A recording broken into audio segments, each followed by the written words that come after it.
Thank you for coming, by the way, in numbers.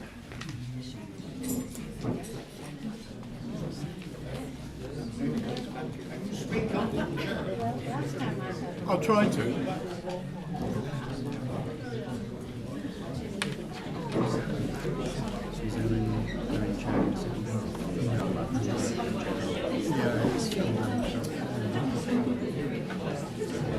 We did an online series that you were saying for a while. I don't know if Kate's might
Okay, Patrick. Yeah. Yeah.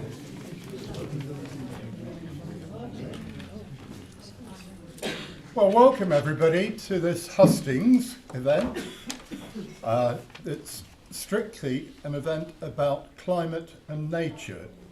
So I'm afraid I'll have to be quite firm with people who want to talk about Gaza or vaccinations or Brexit, or it's climate and nature. We'll have 5 formal questions, 2 on climate, 2 on nature, and 1 on another subject, which is tying the 2 together. And each of the candidates will be able to make their comments as we go.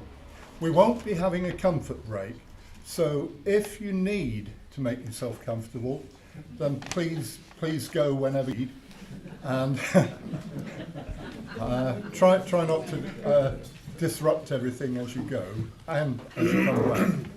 If you do need the toilet, they're in the lobby as you came in, and looking from this direction, they're on the right hand side. There's one door into the area, there's an accessible toilet, and there's a male and a female toilets. Fire exits, we're not expecting any kind of fire alarm tonight, but you can see there's a fire exit over there, there's one there which will take you straight out, and if it's safe, you go out through the way that you came in. Okay. Just a technical thing about this kind of event. In accordance with the guidance of the Electoral Commission, this is a non-selective hustings. That means that impartiality will be shown to the candidates.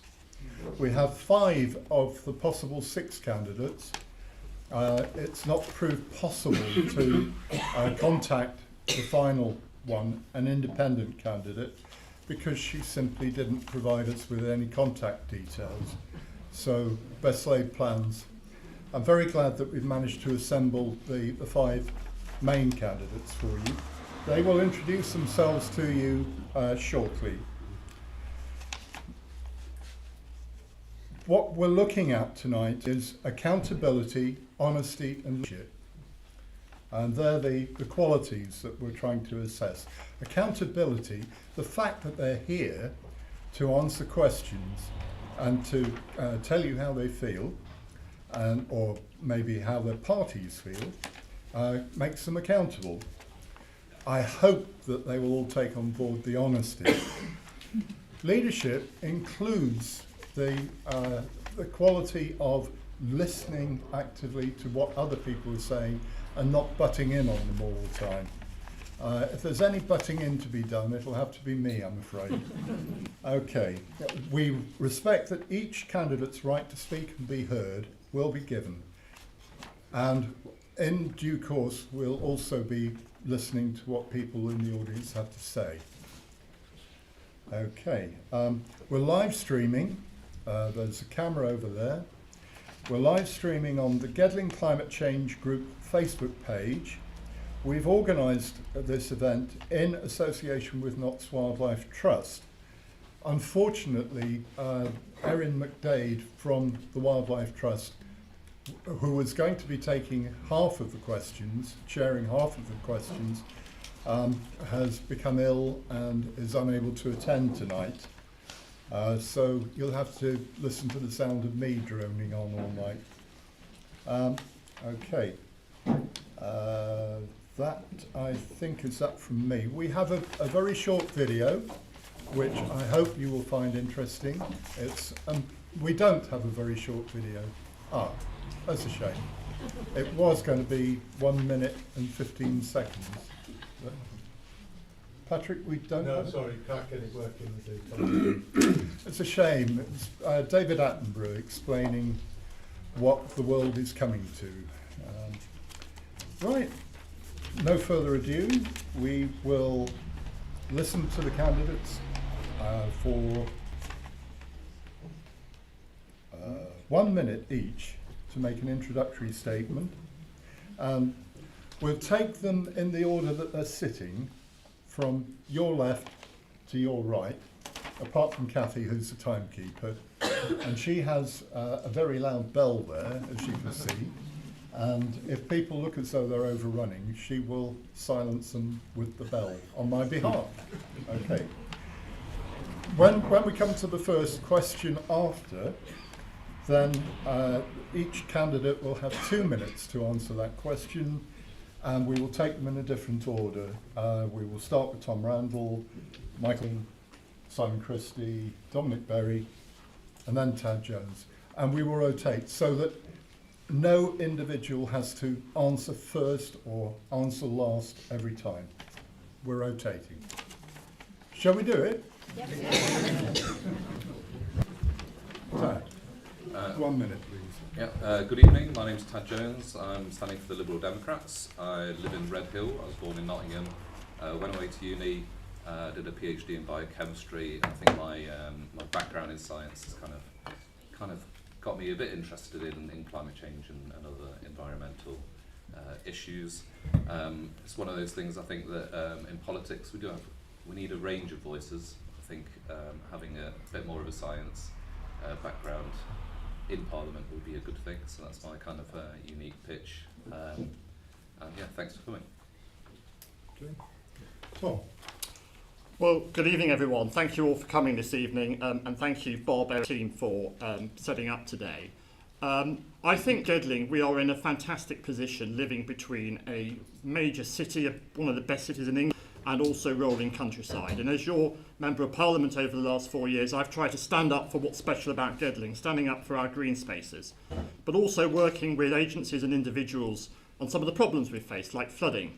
An issue that reminds us that some of the local problems that we face need national and international solutions. As a Conservative, I'm proud that the Conservative government has been the first to legislate for net zero by 2050, and that Britain has been one of the fastest country in the G7 to cut emissions. 15 seconds left. But we have to go forward, and in the next Parliament, whoever's in government, we need to ensure that we have an affordable and pragmatic path to net zero and leave the environment in a better state for future generations. And if I'm re-elected as your Member of Parliament, that is what I will try to do. Thank you, Tom. Michael. Thank you, Bob. Michael Payne, proudly standing to be your Member of Parliament for my home community here in Gedling. And let me start by saying a huge thank you to Bob and to Erin in Nottinghamshire Wildlife Trust and Gedling Climate Change Group, who for decades have been leading the way on the two biggest issues facing not only our community, our country, but also our planet. It's quite right that we have a specific hustings tonight on the biggest challenge facing our planet. And you can be sure that as your Labour Member of Parliament, should I be elected on the 4th of July, I will be a powerful advocate for our green spaces, for nature recovery, for nature positive housing, to make sure that we have a planet that once again is inhabitable for future generations. It has to be wrong that we've allowed 444 water spills of raw sewage into our waterways in Gedling. We need to turn a page on climate denial and climate delay as we've seen over the last 14 years and once again start leading the way in terms of challenging the climate emergency, the biggest crisis facing our planet. Thank you, Ryan. Simon Christie.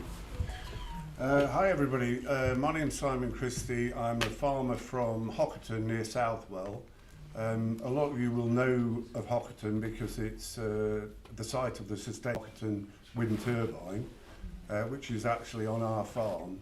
So that was put up in 2008. It's an amazing scheme. It creates superb profit for the village.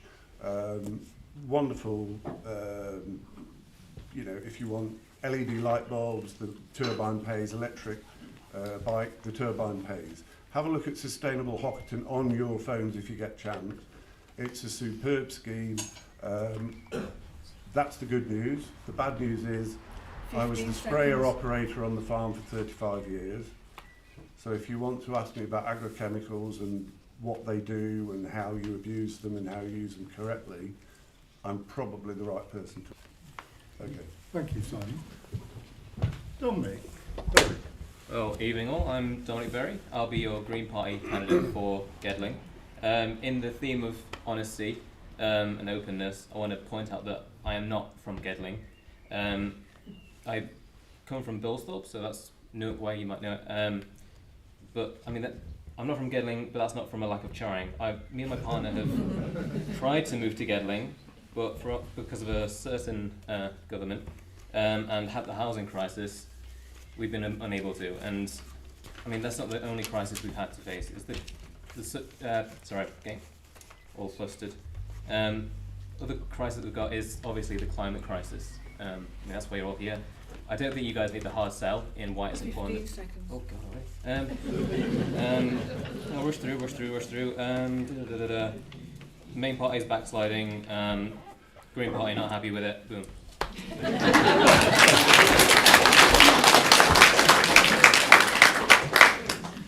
Thank you. That brings us to the first question, and it's a nature question. How would you or your party ensure that pressure to build more houses doesn't lead to the loss of natural habitat or limit people's access to nature? Did everybody get that? Yep. And we'll start with Tom, please. Well, I think that there's always a tension, isn't there, I think, between the demand for housing and also where it builds. And this is where some really strong views locally, which I know, if you look at places like Stoke Bardolph, Burton Joyce, and other places around the constituency where there is that great desire to maintain the identity of where we live and the on the edge of the conurbation. I think there are a number of issues that we can do to try and strike that right balance. One of them is to have a brownfield first approach to building, to try and do more to try and make sure that we're optimising our brownfield spaces, to make sure that we're building on those first rather than on the green belt. I think there is a good case for better, higher density housing, so that we've got more of those in place, so it's a more effective way of building, and I think there's a bigger scope for doing that. This is I think probably one of the biggest issues that I've sort of come across in my inbox, particularly in those issues for those people who are living on the edge of town. And the Conservative Manifesto does commit to making sure that people are within a 15-minute walk of nature, and I think that is something that we probably already have here in Gedling, but it is something that we do need to maintain and has to be a top priority. Okay. Thank you. Mike. I think in the end you have to have a member of parliament who is not only willing to speak warm words but actually get parliament the right way on these issues. And in the last few years, I'm afraid to say, we've had central government that's imposed national targets from Westminster and Whitehall, and then had a number of MPs coming back to their constituency claiming that they're in defence of protecting green spaces, when in actual fact it's their own national planning policy framework that has driven housing towards the edge of the urban area and the loss of green space. You're going to hear a lot of warm words from people tonight over climate and nature. I would ask you to judge us on our actions. We sit a few hundred yards from 580 acres worth of country park, which I'm proud to have delivered as Deputy Leader of Gedling Borough Council alongside the local community. A former coalfield now turned into a green space with huge biodiversity, one of the largest solar farms in the region that's delivering energy security for thousands of houses. So you don't just need warm words from a Member of Parliament, you need a MP who is going to argue for these policies and a government that's going to act. And this week we've just set out in our manifesto,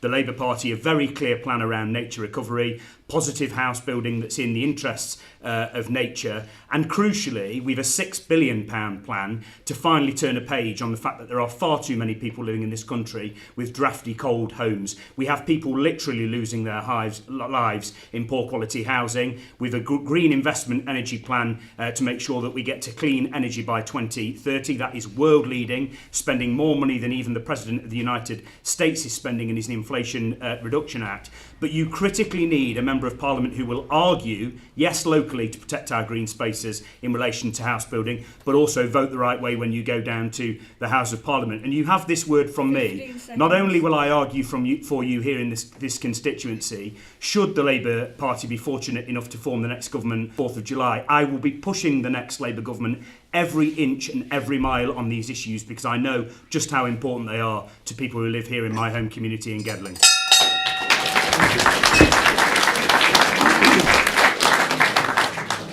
Simon Christie.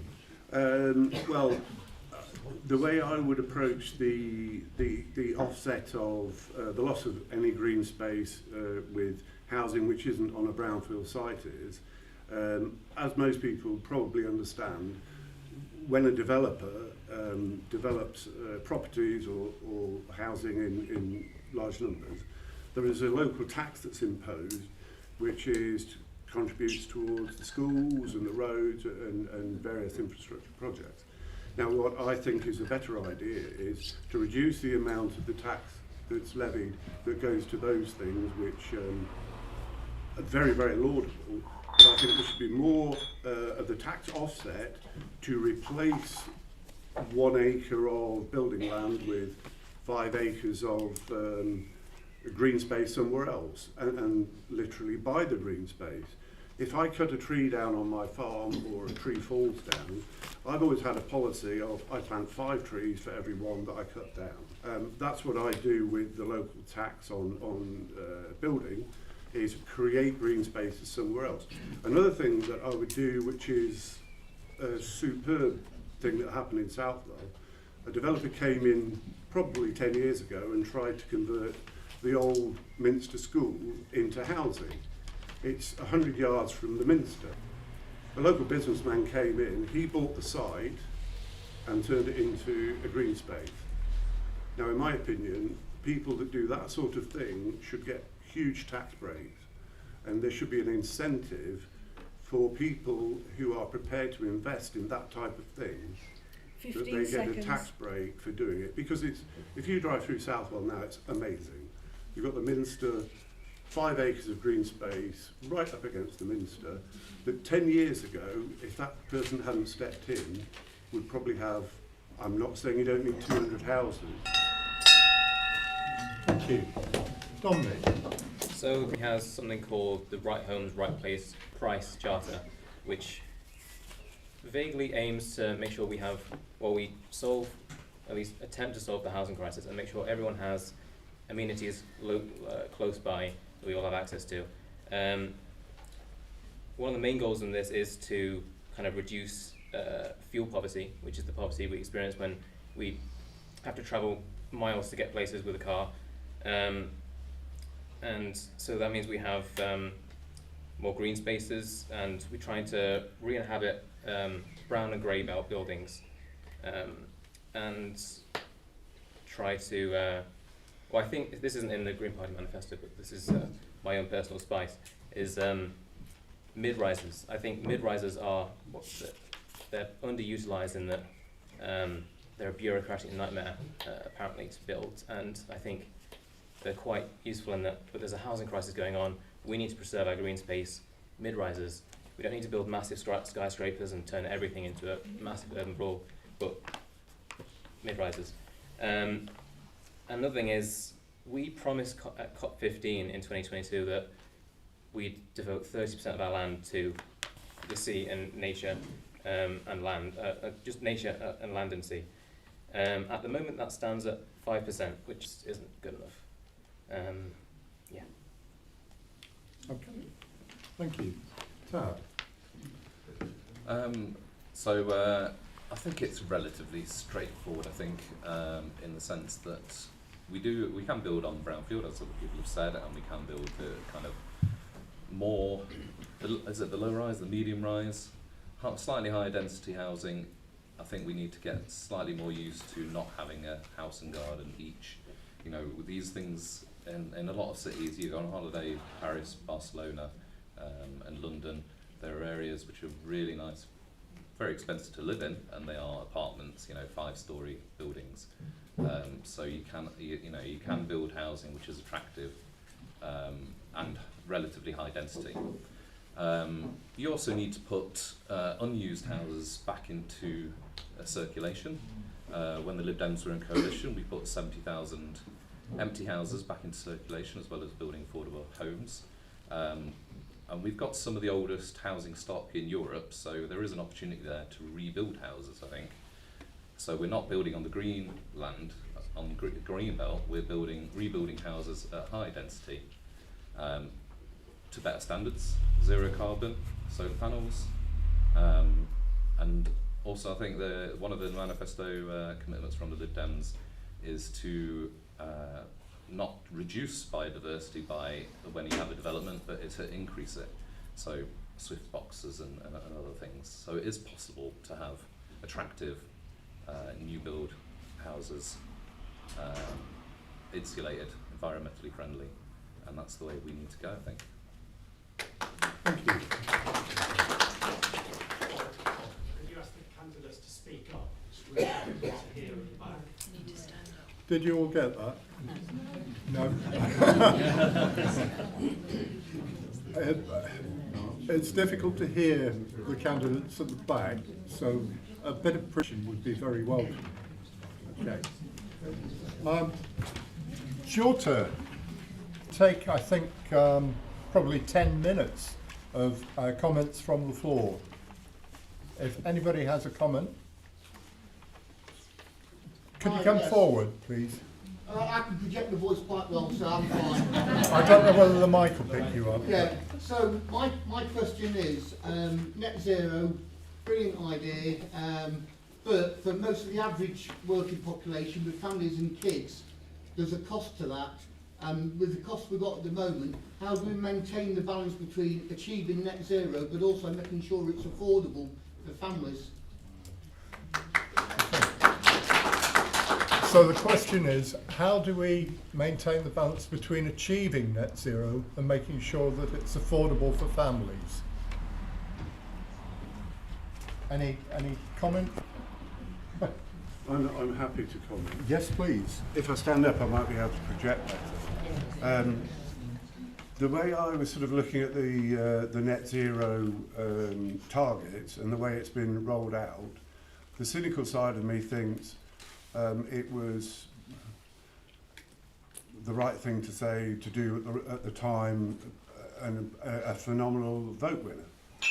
I 100% believe in the aim, but I think it's similar to when you have the builders in and you want to repair your house. You say, I want it done by Christmas, and then you have the painters and the carpet people there on Christmas Eve, because the target's unrealistic. I think the worry is that because the target was set to ambitious in a time scale, it might end up going the way of HS2 and the gloss will be taken off it. I'm sorry, but I'm more interested in the cost implications towards achieving net zero on families.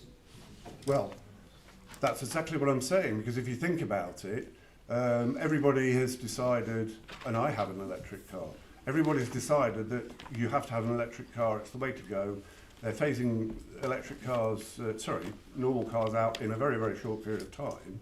Now, there will be people who've bought electric cars recently and they'll have lost 10, 15, 20,000 pounds on the capital value of that car. Now, if it hadn't been rolled out so quickly and government have thought more carefully about the implications of what they're saying, and you know, people with very good intentions are going out to do these things because, you know, I don't know whether we all do believe in it, but I do, because, you know, I've done things that prove it. Again, I appreciate that, I really do. But I want to know how you, if you're our MP for Gedling, are going to fight to make sure that it's affordable moving to net zero for young families. And I'm not hearing that, I'm just hearing about your personal beliefs and thoughts. I want to know what you're going to do to stick up for the people of Gedling to make sure energy bills are going to be affordable moving towards net zero. Well, if we were in government, one of the main things that we're aiming at is, now, Reform will tell you they're against net zero. Now, my personal position I've outlined, but, for instance, the wind turbine we've got on our farm had no government subsidy. It brings money into the community, subsidised electricity. But when I say subsidised, it's subsidised because the people own the turbine. The way to get money into people's pockets in Gedling is to take the money from the huge electricity companies that are making ridiculous profits on frightening people to death, and take that money and put it into the pockets of the people in Gedling. And then they'll raise the cost of the electricity supply. Sorry, he said. They'll raise the cost of the electricity supply, so it still doesn't work. I'll give someone else the opportunity to ask the question anyway. Yeah, well, let's see if other candidates wish to respond. Michael. Thank you for the question, Darren. And of course, the cost of living is a huge issue for people here in Gedling. I'd just challenge the premise. I think we've turned a page on the argument that it's now a choice between affordability, security, or the climate. Your renewables are now cheaper. We've seen through Putin's invasion of Ukraine that actually we need energy security in this country, and we've also seen that we absolutely have got to turn a page on the old use of fossil fuels, which is why the next Labour government has made it clear it will not issue any new licences for oil or gas fields. And I would challenge Tom and the current government, because you're either going to end up with a Labour government or a Conservative government, to meet that commitment. And crucial commitment that Labour is making around the creation of Great British Energy, our own publicly owned energy company that will create clean energy from renewables and nuclear, will bring down people's bills by £300 energy bills, directly addressing your point around the cost of living. We had to scale back some of our ambition after the commitment we made in 2021, and I'll take that issue on head on tonight. The reason we had to scale back our ambition, and I'm as disappointed as anybody in this room around that, is because of the catastrophic mini-budget that Liz Truss presided over while she was Prime Minister. And you certainly don't save people money in their bills as families here in Gedling by playing fast to the country's finances in the way that Liz Truss did when she was Prime Minister. And we've seen it again in the Conservative manifesto this week, making unfunded commitments that will cost families here thousands of pounds each year in terms of their bills. With Labour, you'll get Great British Energy. There are 10 leaders in clean power around the world. 9 of them have their own publicly funded energy company. 1 doesn't. Great Britain. And if you elect a Labour government on the 4th of July, we will put that right. 44% of offshore energy in this country is owned by foreign states. We need to turn a page on that. We need affordability in terms of people's energy bills. £300 reduction with Labour and Great British Energy. We need to turn a page in terms of energy security. The Conservative government shut the gas storage facility just off the east coast in this country in 2017, leaving us wide open to what happened with Putin and Ukraine. So I'm afraid to say we cannot shirk responsibility on this issue. On the 18th of November, and I'll finish on this point, the Gedling Climate Change Group met at Gedling. And as Deputy Leader of the Council, I was very proud to host them. And they produced an absolutely outstanding report, a climate convention report, which I have a copy of here tonight. On the self-same day they met, on the 18th of November 2023, something else happened. The planet, this planet we live on, was crying out and telling us that we have to act. For the first time in our history, energy levels, temperature in this planet, rose 2 degrees above pre-industrialisation. The clock is ticking down. Time is running out. We finally need to elect a government that will lead the world once again on climate change and on tackling the climate emergency. The last Labour government led not by the example of our power, but by the power of our example when we first introduced climate change legislation in 2008. And if you elect me as your Labour MP on the 4th of July and Keir Starmer as your Prime Minister, once again this country will start leading on the biggest issue facing our country and our planet.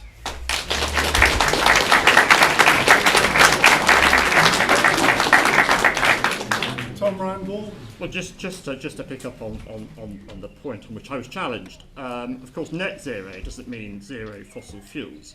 And I do think in this age of energy, it is important that we do have stick supply.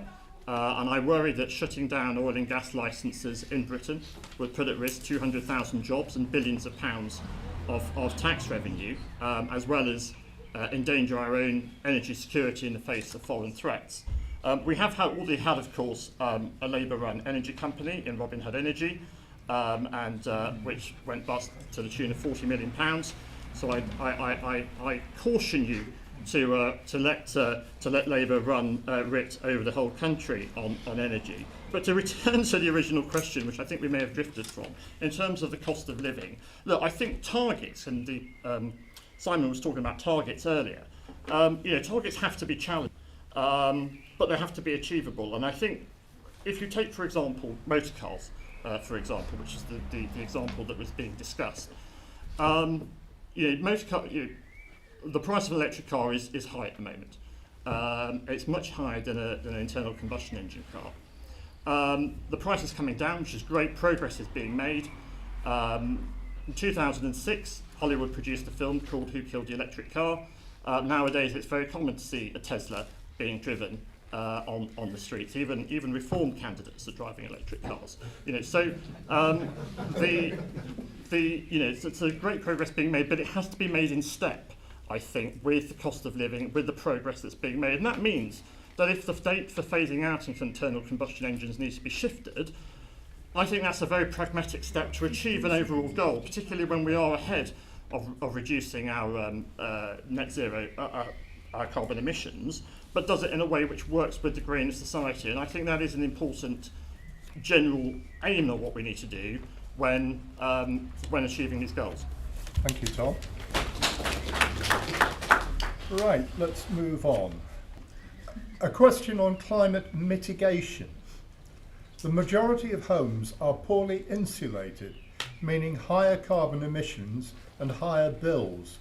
How would you help councils tackle this issue? Michael, to go first, please. I mean, we were one of the first councils in the country, and I'm proud to be Deputy Leader of Gedling Borough Council, that put solar panels on top of its own council buildings. We were leading the way on this issue, but I am also not naive enough to stand here and say that local actions are not enough. You need a government that will act, you need an MP that will advocate, and you need a world that will wake up to this issue.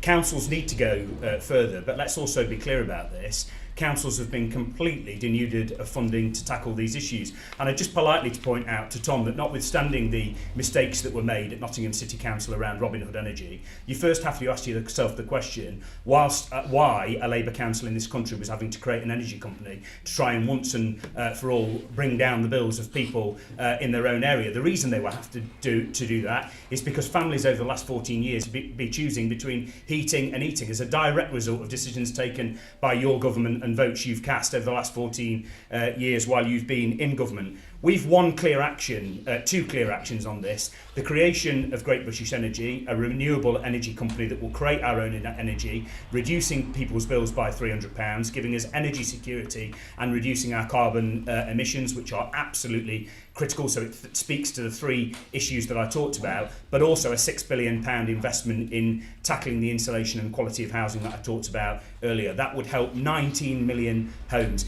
Every single week, as a local councillor, I am written to by families who have issues with condensation in their housing, mould in their housing, unsuitable quality of housing. And in the 6th richest country in the world, that is a crying shame.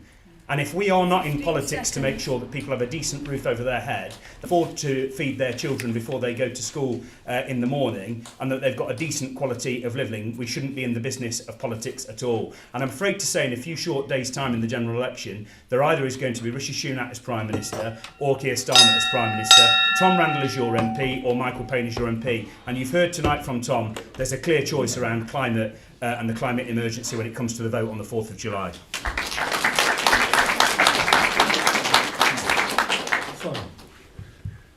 So my perception of, I think the question was about heat retention and saving energy.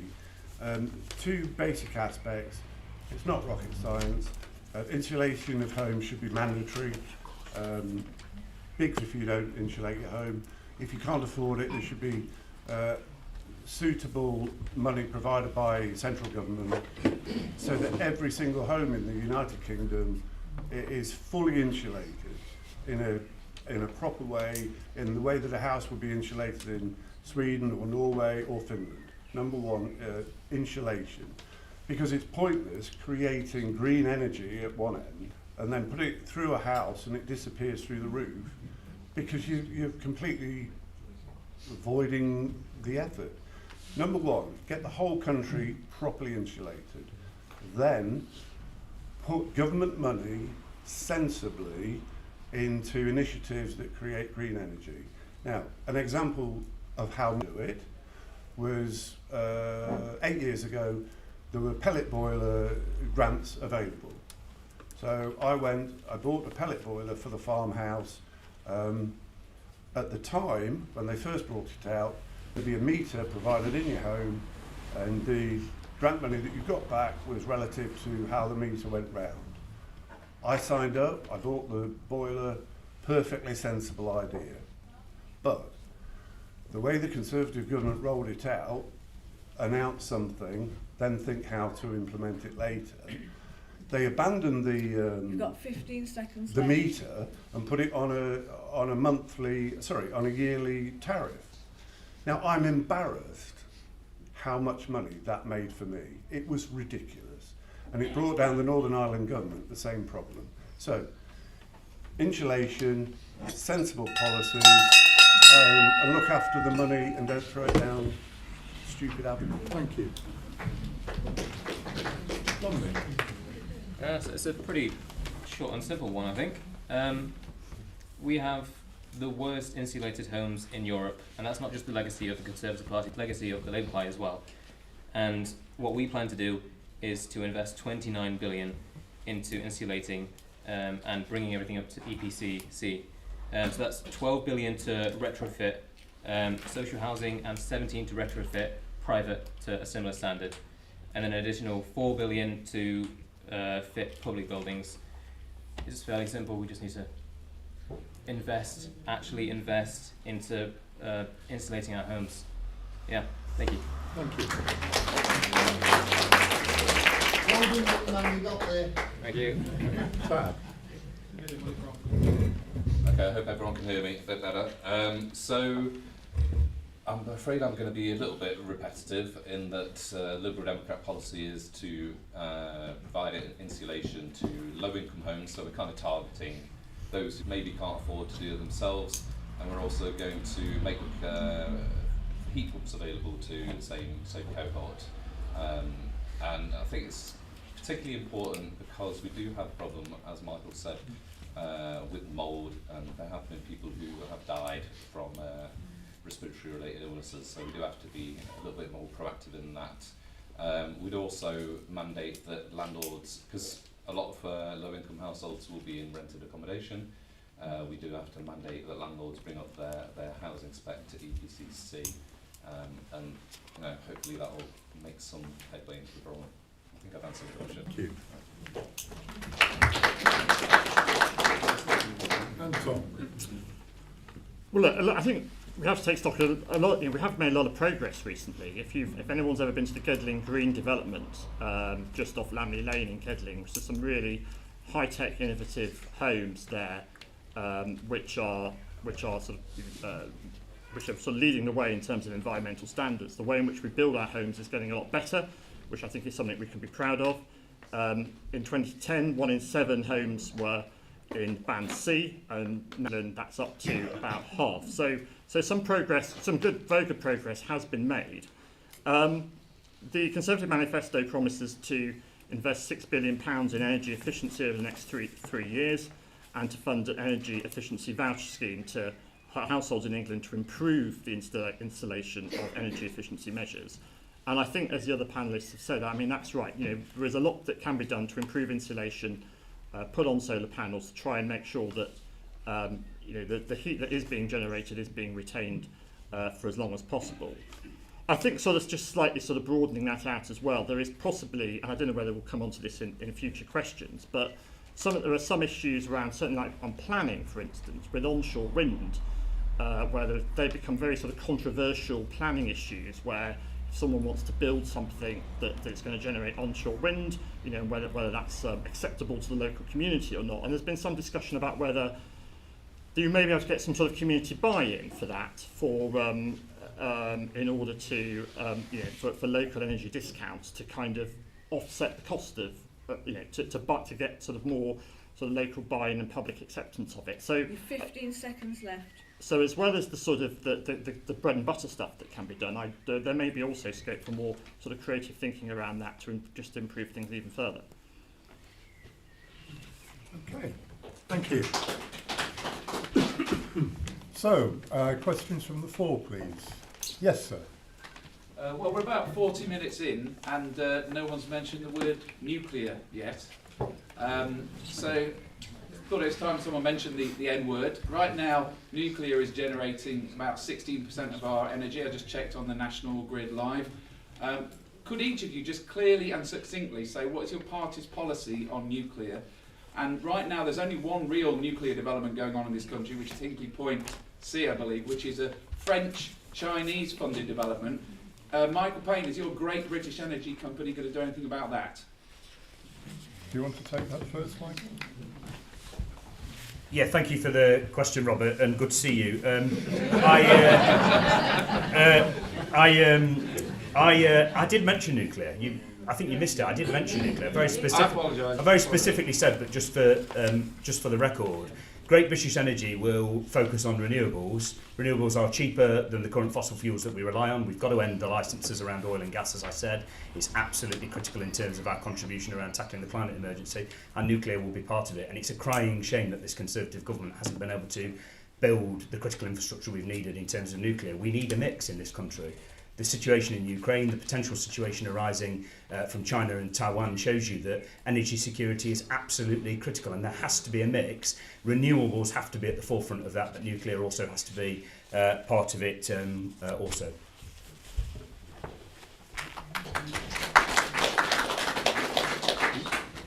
Dominic. So I disagree. I don't think nuclear has any part in the future of our country in terms of renewables. Like Michael Payne said, they are cheaper. Like actual renewables, wind, air, solar, they're all cheaper now.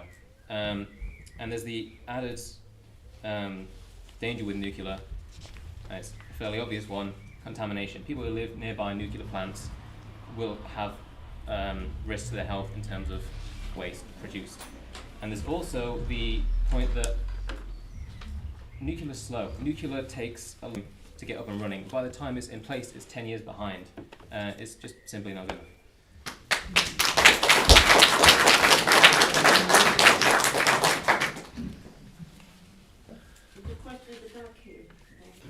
Sorry. So the Liberal Democrats are a bit sceptical of nuclear. In the future, we're hoping that tidal energy and wave energy will help us kind of bridge the gap when the wind isn't blowing and the sun isn't shining. We may also be able to invest a bit more in storage, so batteries and green hydrogen, and kind of try and make those work so we don't have to use that nuclear power as a kind of loading for the system. I don't think we're quite there yet, but hopefully we have got a bit of time to kind of develop these things. Tom, Simon? Yep. So the position that we take is nuclear energy is with us. We get a lot of our energy from the power stations in France. It comes under the sea. We have nuclear power stations in the United Kingdom. Absolutely for it.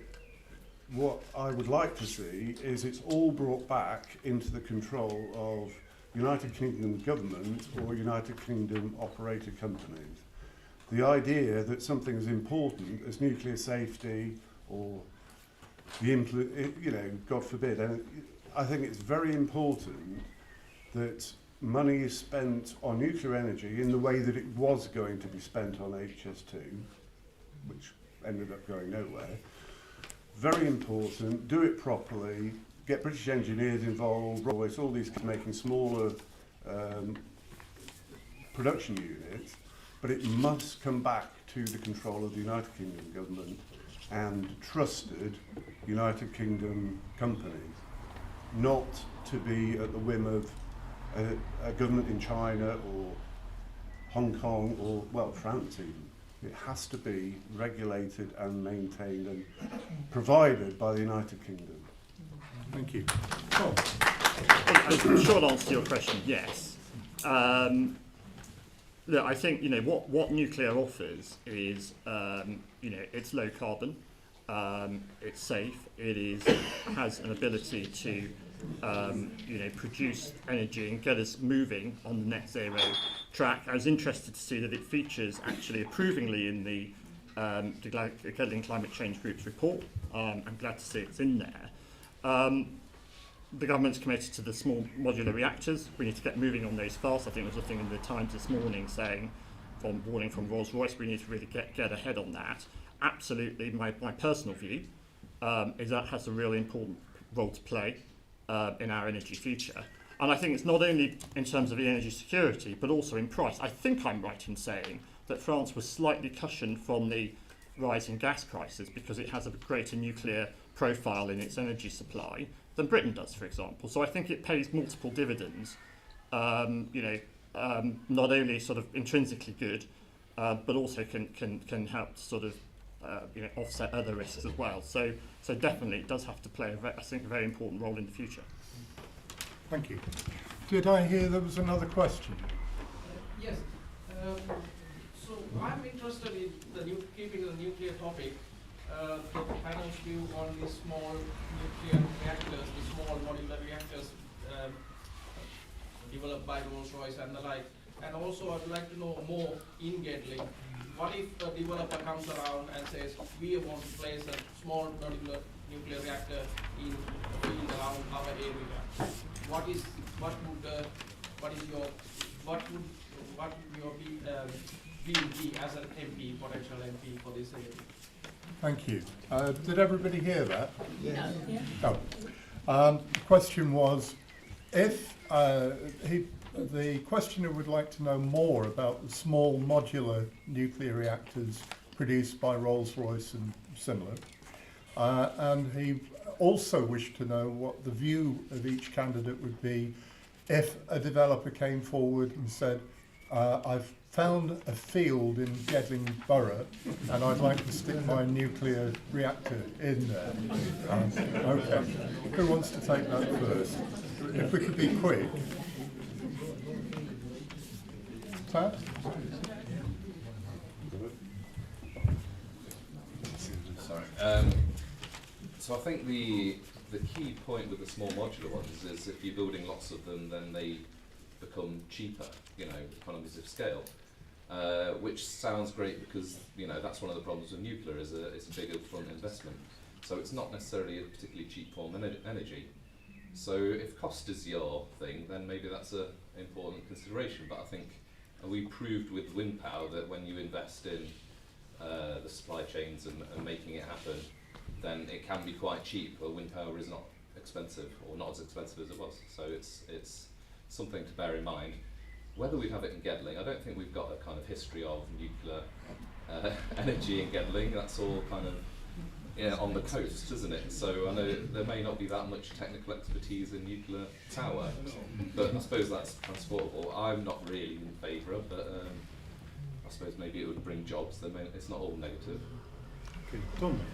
I was just going to simply say no. We've got a hard line nuclear power. That's all. That's it.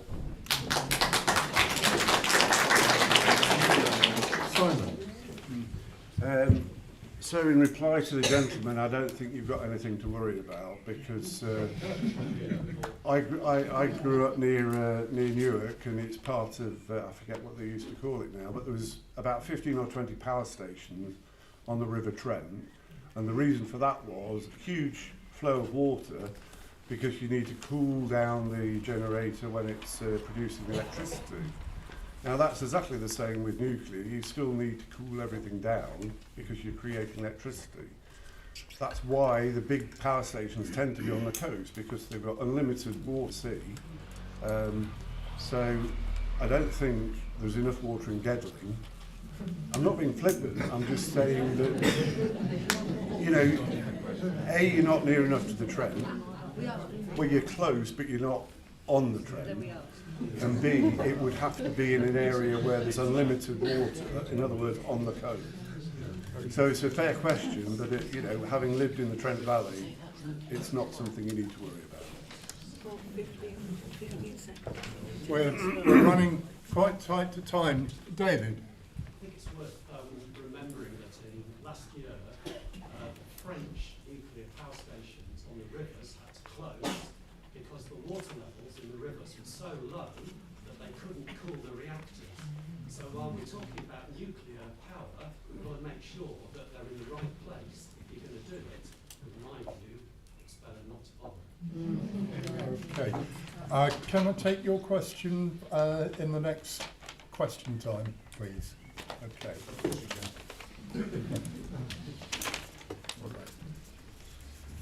We're running tight. Sorry.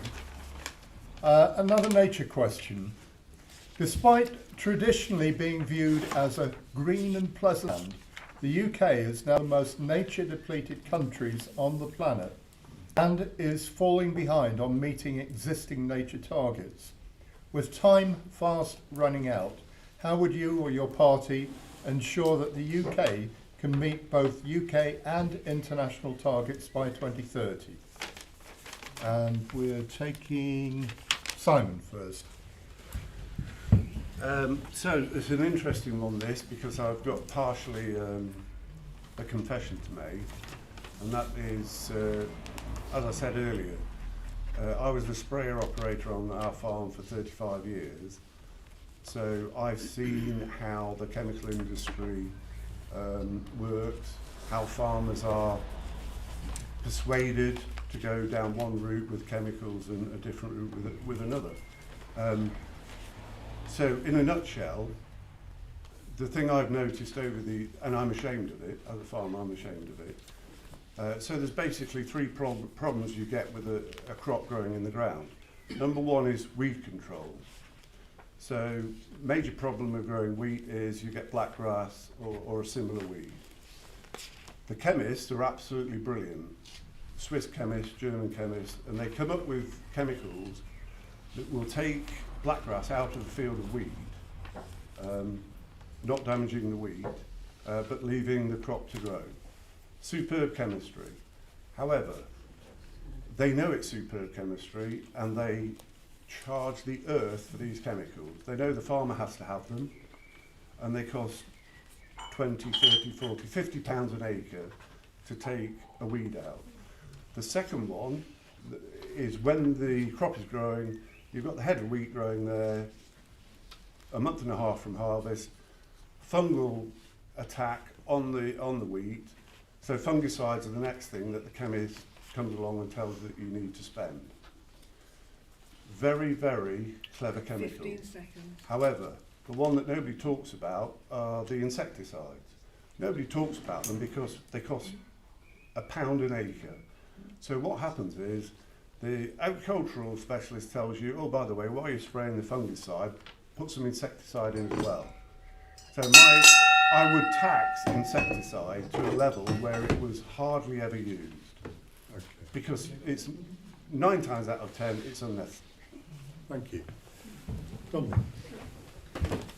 Well, like I said in my ill-conceived first statement, 30% of land is promised by the UK government to nature, and that was at COP15 in 2022, and we've only got 5% devoted to it at the moment, and so we really ought to up that up to 30% at least, and so we can have plenty of nature nearby. We also want to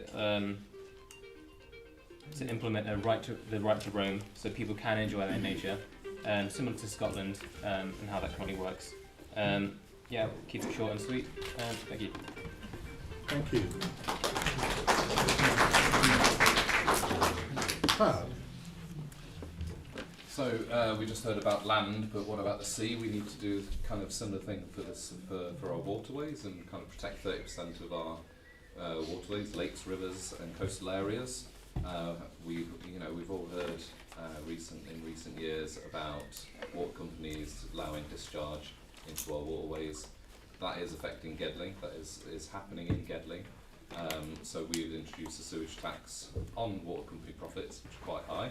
I'd quite like to see us go a bit further and reform water companies. I think we have got a few ideas about changing it to kind of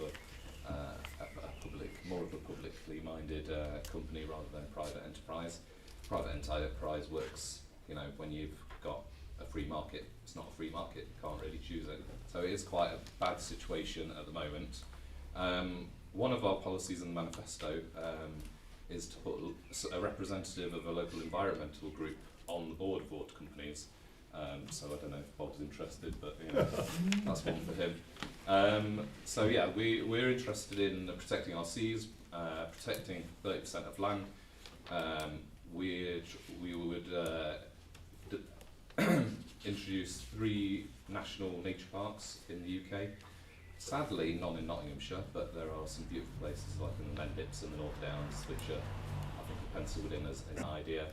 And my kind of personal favourite policy in this area is to kind of encourage local nature plans to have a kind of wild area, to identify a wild area to kind of leave without any kind of landscaping or manicuring, 15 seconds left. Important for biodiversity. It's not just about people using spaces, but to have nature there as well, which people can enjoy. Thank you, Tom.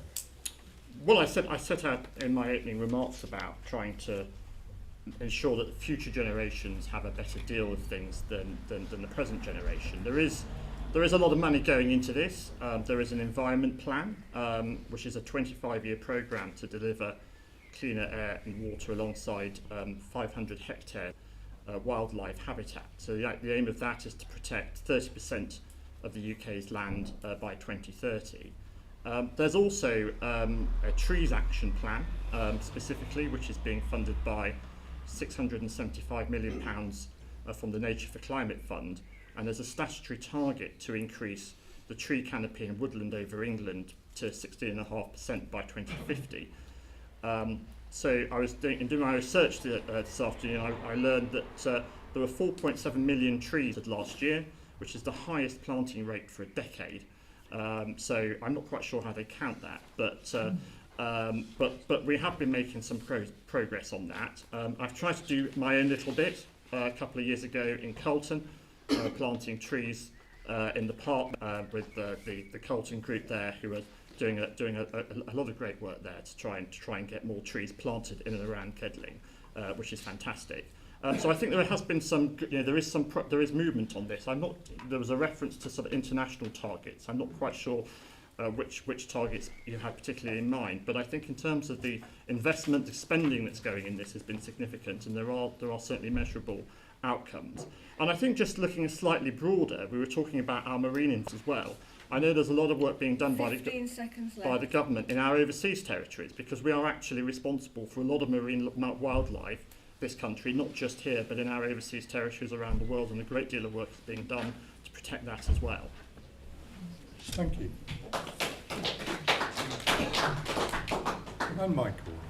Well, leaving your country more nature depleted than when you found it 14 years ago has to be one of the most unforgivable acts, in my view, of this Conservative government over the last 14 years. And it's all very well, Tom, talking about the marine environment. It's no good talking about planting more trees and protecting the marine environment whilst you've allowed 444 dumps of raw sewage into the River Trent and the Hughes Dyke in our community here in Gedling. And it needs to stop. It has to stop, and you deserve a Labour MP and a Labour government who will make it stop. We are very clear that we will ban bonuses for executives who dump raw sewage into our waterways, including the River Trent. We will have independent monitoring rather than the government's own monitoring outlet, and we will go one step further. We will have automatic fines and criminal offences for those who continue to pour and dump raw sewage into our waterways. It is a crying shame.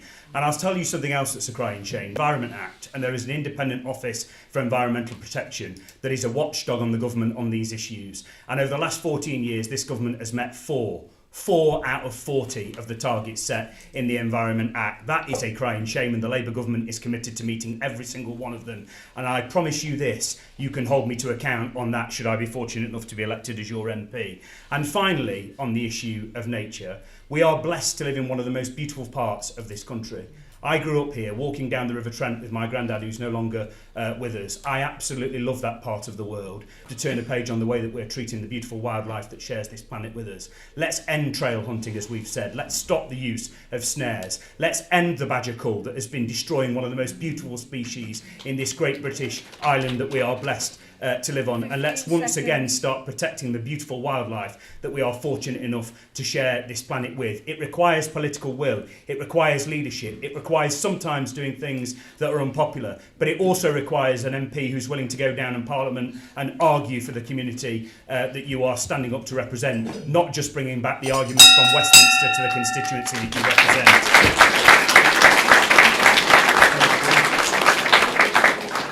represent. Lady at the back. Thank you very much. Oh, sorry. We live in diverse times.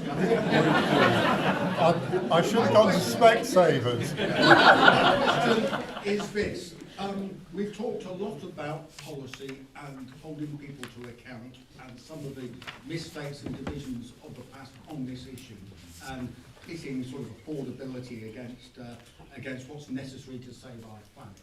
Is my question to each and every one of you, is the fact that we have a system which allows a panel of not one woman and nobody of a different ethnic background than the majority, means that the decision-making process in terms of the environment and so much else is impoverished?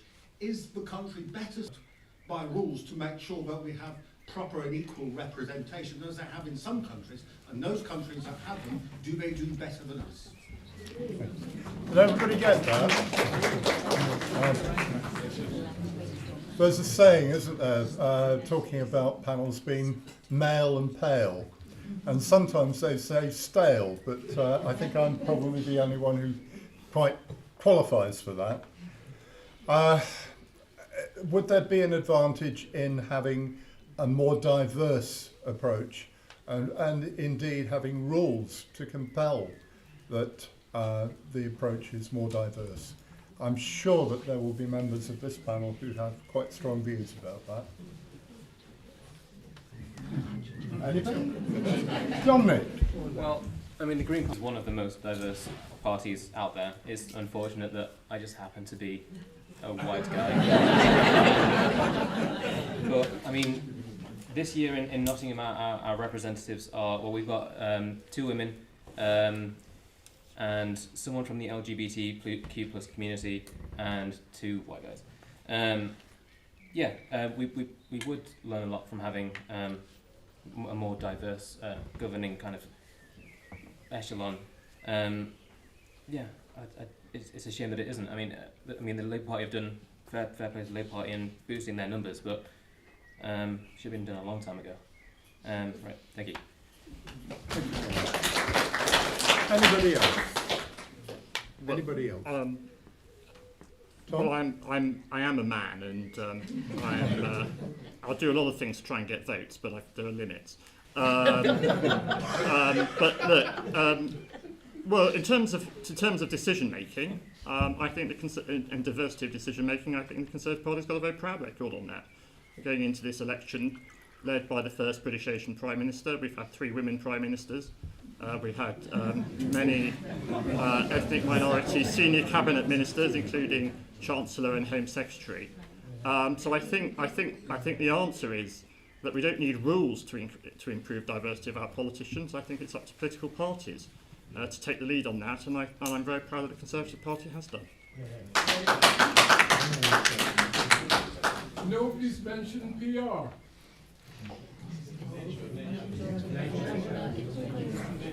Proportional representation for diversity. Right. This isn't an environmental question, though. No, it isn't. But it keeps asking about diversity of the panel. PR would solve it. I don't think PR would have solved the diversity issue of this panel. No. There was a female candidate, there is a female candidate, I understand, but it's proved impossible to locate her because she didn't provide any contact details. And despite the best efforts of the election team at Gedling Borough Council, we've still not managed to track her down in time to have her here. I don't know what that says about anything really, but and anybody else? No? Bob, just on this, if I may. Yes, Michael. Michael, I think you're absolutely right. It's not acceptable that there aren't any women represented here tonight. It's not acceptable that there aren't any people from the black and minority ethnic communities. I hope to be the first openly gay MP elected for this constituency, and I know what it's like sometimes to have decisions made about you without you in the room, and I think it's incumbent on everybody, irrespective of their party politics on this panel, to make sure that they are listening to and hearing all of the voices in this constituency, including those people who may not have voted for you and those who may have political disagreements with you. There's too much, I think, division at the moment in this country. There's too much division, and sometimes big enough to reach out across the divide and listen to people who might have different views from you and walk in different shoes to you. Barbara Castle is a hero, and she said that equality should not just be a privilege for everybody, but a right for all. And she was absolutely right when she said that. And some of the greatest achievements in this country, including people who come from across the different political aisle to me, have been by women. I hope Rachel Reeves is the first female Chancellor in a few short weeks' time, because I think the decisions she will make will be markedly different from some of the male Chancellors that have gone before her. I'll finally finish by saying that in particular relation to the issues around climate change and the environment, I think that the Gedling Climate Change Group set an outstanding example on the 18th of November when they came together with Vention and produced their report. It was an example of discursive, inclusive democracy where people can come together, hammer out the issues, disagree respectfully and not disrespectfully, and then produce a set of ideas and hold people who are in power to account and those who wish to represent you. And I think there is an example to learn from the national government around these issues. This is a decades-long issue if we are to tackle it. It will straddle numerous different governments of different colours, and I think the principle of the climate assemblies that was set by the Gedling Climate Change Group in terms of their convention in November is a good one that we need to look at. And you have my assurance, should I be fortunate enough to be elected as the Member of Parliament, that I will continue to work with the Gedling Climate Change Group and indeed any other group who are interested in this issue.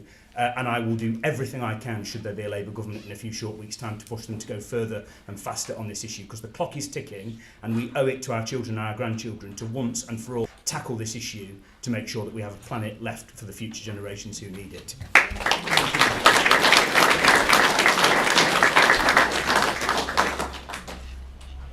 There's been talk about setting up a national energy company, and there has also been talk about nationalising trains.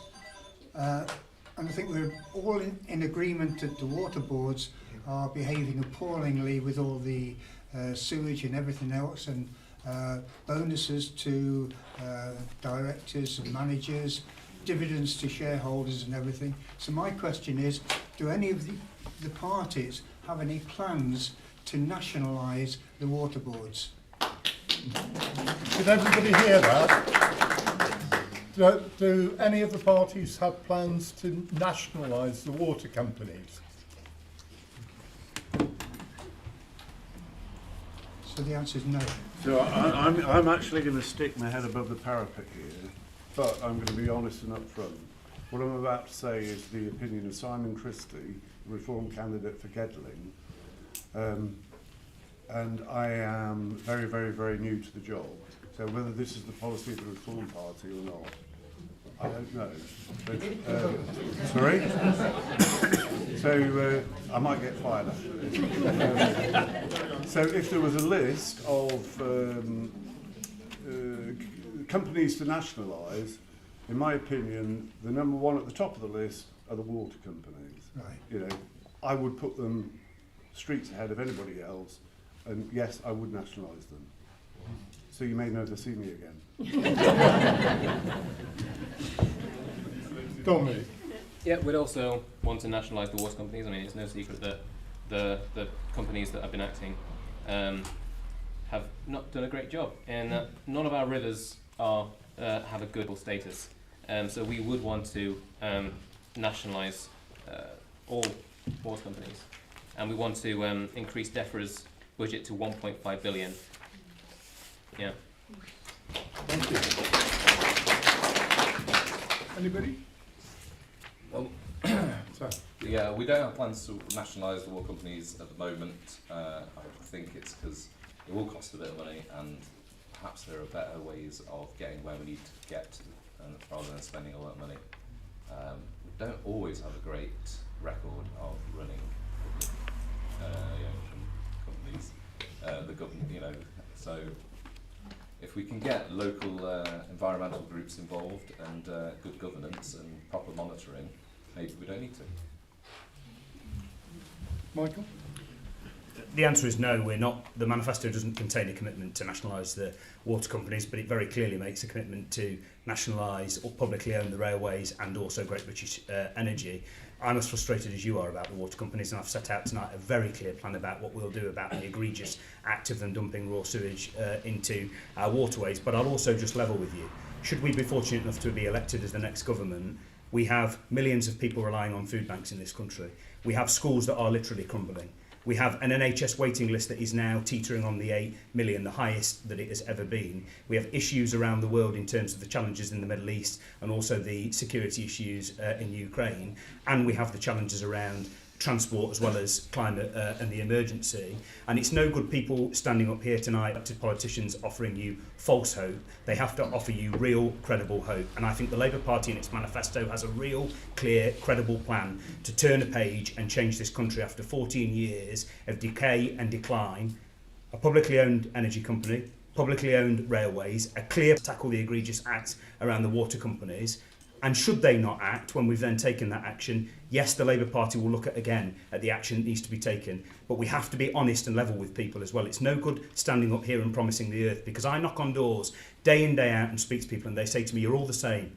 We've lost trust in politics. And the worst thing you can do to coarsen the trust in politics is to give people false hope instead of real and credible hope. And I think what's set out in the Labour manifesto is real and credible. We're running tight for time, but Tom, if you want to... Just very briefly, it may be sort of superficially attractive, but the government's plan for water requires water companies to invest, to spend £56 billion, fixing issues. Now, you can nationalise water companies if you like, but where's that £56 billion going to come from? It's not going to come from the private sector.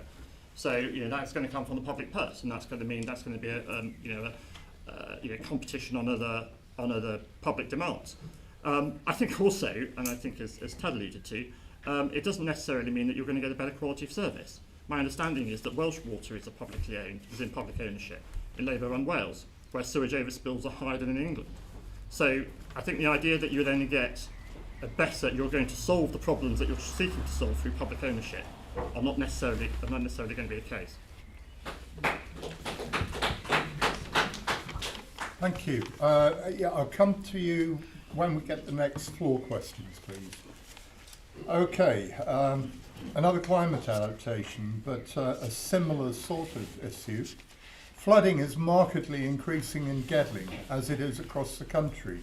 Do you see this as linked to climate change? What actions would you take to help protect homes from flooding? And we will take Dominic first, please. Well, it's kind of bizarre that I was asked that. I was just talking to my uncle who works in like protecting against flooding earlier today, and I was asking about how to deal with using Gedling, and it's fairly simple. I think it's building more of these things called bunds. I don't know if you know. It's just big holes in the ground really, with a tube going out to kind of regulate where water is dispersed. There might not be as possible in more built up parts of Gedling, but definitely in the more further out, perhaps the floodplain areas.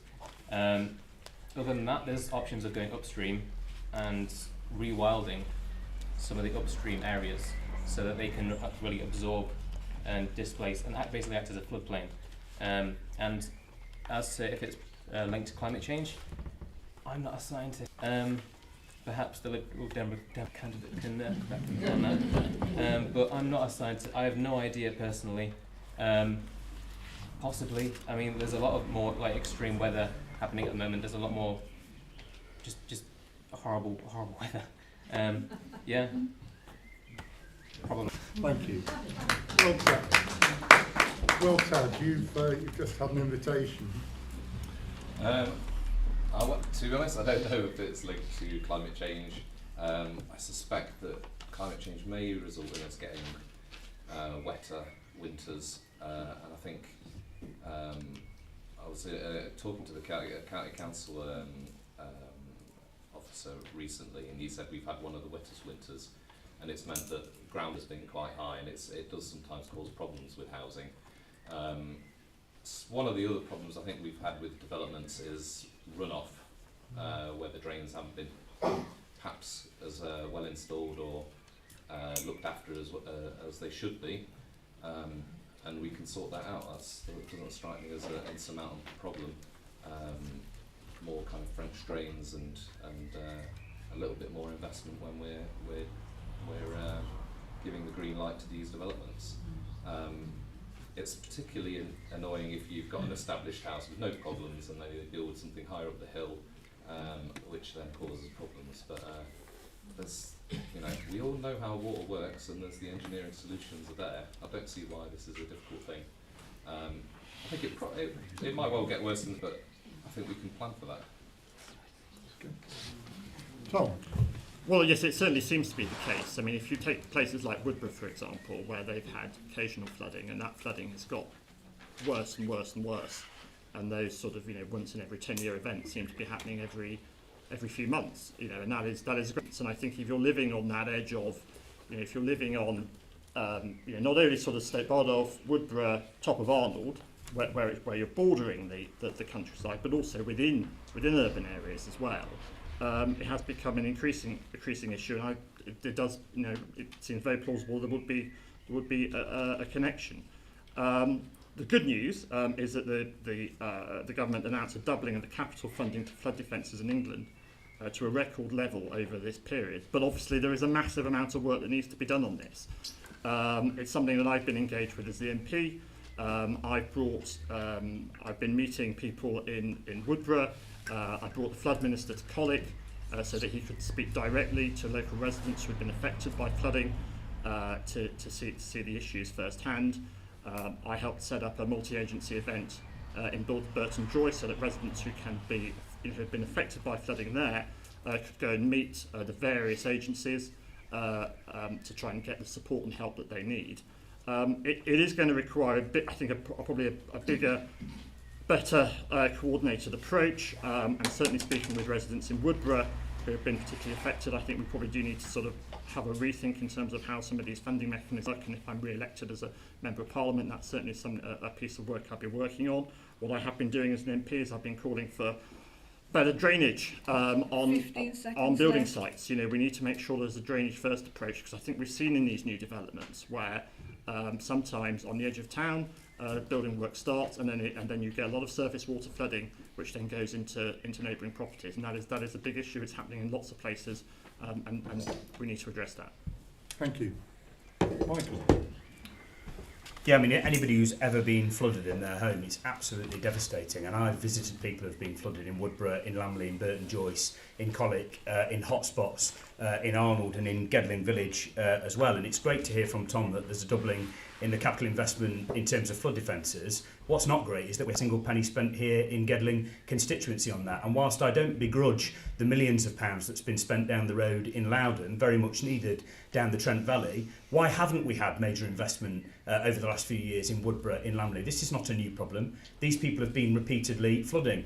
And there is an example, there is a track record. Under the previous constituency MP, Vernon Coker, there was a bund built at Colic along the River Trent that protected very much of Netherfield and Colic. Under Vernon Coker, as the previous Labour MP, who went and argued with Labour ministers, the Prime Minister and the Chancellor, there were alleviation tanks built in Arnold that stopped or mitigated the flooding along Front Street in Arnold. Under the previous Labour government, there was an investment at Colic Quays to make sure that Burton Joyce and Stoke Bardolph weren't flooding in the way that they were previously flooding when the River Trent hit its highest level in 2003. What this requires is a Labour MP who is willing to go down there, including if the Prime Minister or Chancellor is from your own party, rattle the doors of those people, argue the corner for the capital investment in Gedling that we deserve. This area has far too long been at the bottom of the list, whether it's levelling up funding, whether it's flooding funding, whether it's funding from the Heritage Lottery Fund. And the other thing that is absolutely shameful in terms of those people who are victims to flooding is the numerous agencies you have to navigate.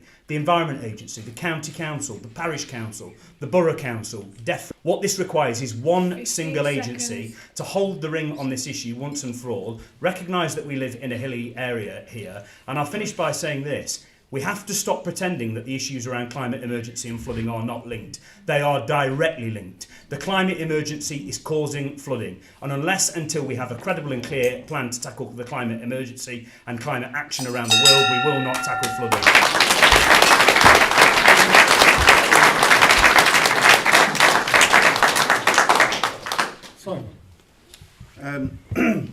So I can see two sides to this problem. I live near Southwell. 10 years ago they had huge problems with flooding in Southwell. Now the answer to that is you're building houses, you're building them far too close together. Too many gardens are concreted over, which upsets the water flow. Don't do that. The second side to the argument is, this is where I get fired for being a farmer as well, is that farmers, I can remember on our farm we had 3 men that worked on the farm. One of them spent the whole of the winter clearing drains and died.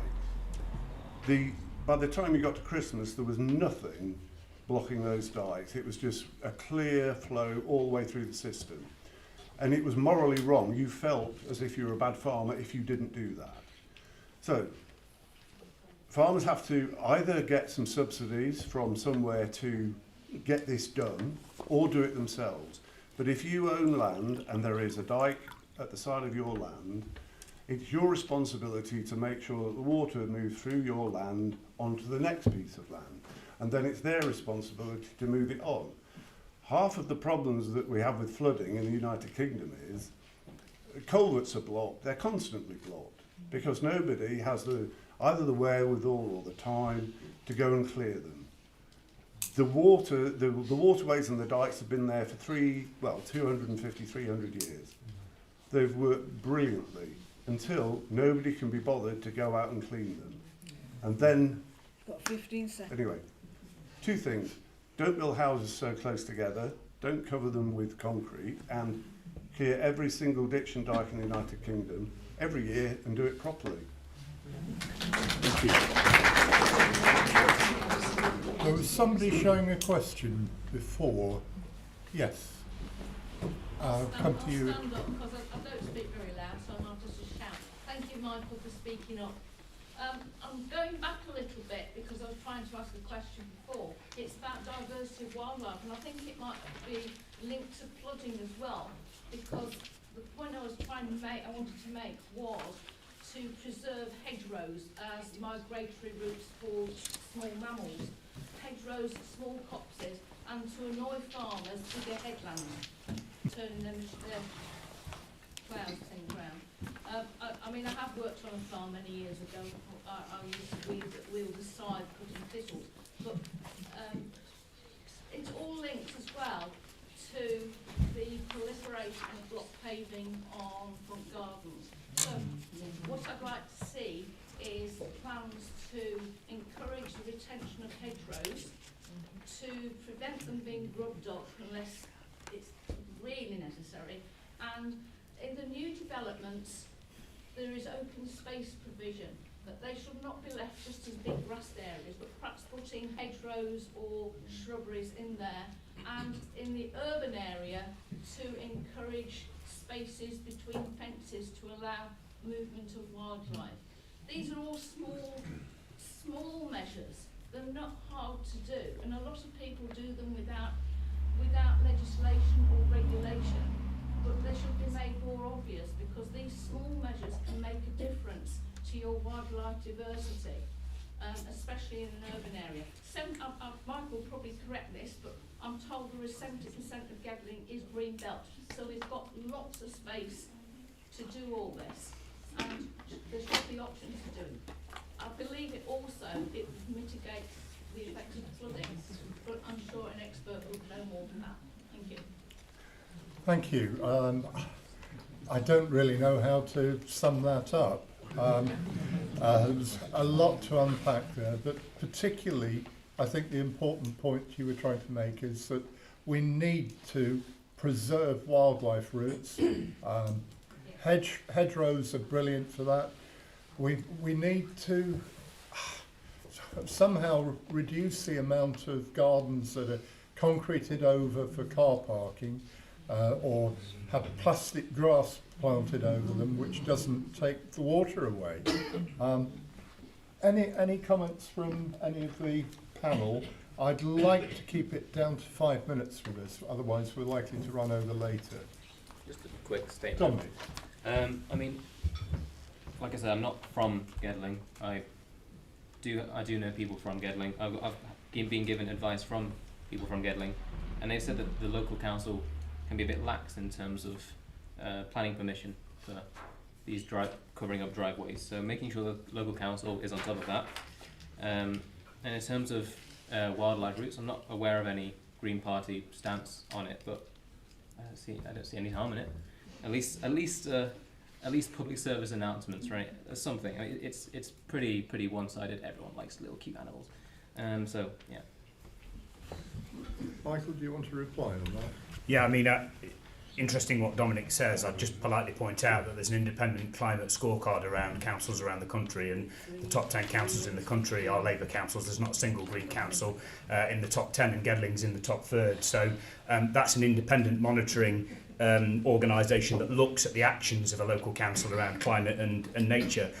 One of the previous Labour governments built our beautiful parks, the Peak District in this country. We will build 3 new national parks. We'll have new national river walks in every region of the country. And I think you're absolutely right to say that we need to do more to protect hedgerows, our beautiful rivers, our beautiful coastlines. We are blessed to live in a beautiful island like ours, and much more needs to be done to protect nature in this country. And I've said it before, but I'll say it again. There is a choice in 18 days' time. We can either continue with the climate denial, the climate delay that we've had over the last 14 years, a government that's not willing to act on water companies that are dumping raw sewage into our rivers and stand up for nature, or we can turn a page on that and elect a new government that is willing to build 3 new national parks, a new national river walk in each of our regions, stand up for nature positive housing, working with council these issues, but with a national government that is willing to lead the way on these issues.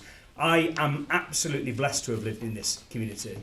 It is a beautiful area, Gedling Country Park, Bestwood Country Park, the beautiful walks alongside the River Trent, some of the great woodlands that we have in this area, and we have to cherish them, we have to stand up for them, and we have to protect them. And if you elect me as your MP on the 4th of July, that is precisely what I will do.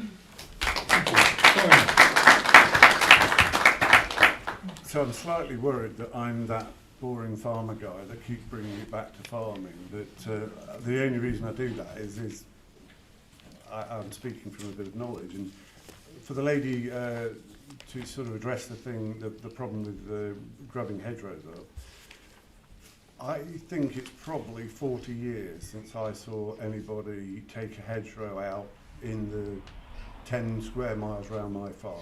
I think, I'm not 100% sure, but I think it's illegal. So,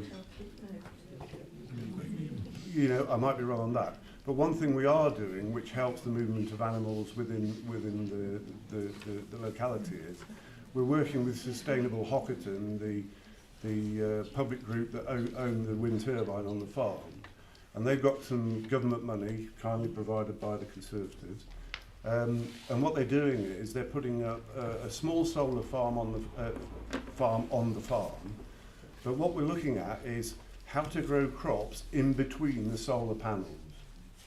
So they're designing the solar farm around how you grow the crops, probably strawberries, raspberries, high-value crops within the gap between the solar panels. Now these offer wonderful wildlife routes all around the fields, because basically it's, you know, nine months of the year, it's dead vegetation. It's a superb way for the animals to move around the farm, and it's something that's an experimental thing that we're starting this autumn. And just for the record, I've never pulled the hedge out, but I've planted many, many, many hundreds of metres of it. So, and I think most farmers are like that. Thank you. We've got about 1 minute if either of you wish to add anything. Can I just say one quick thing?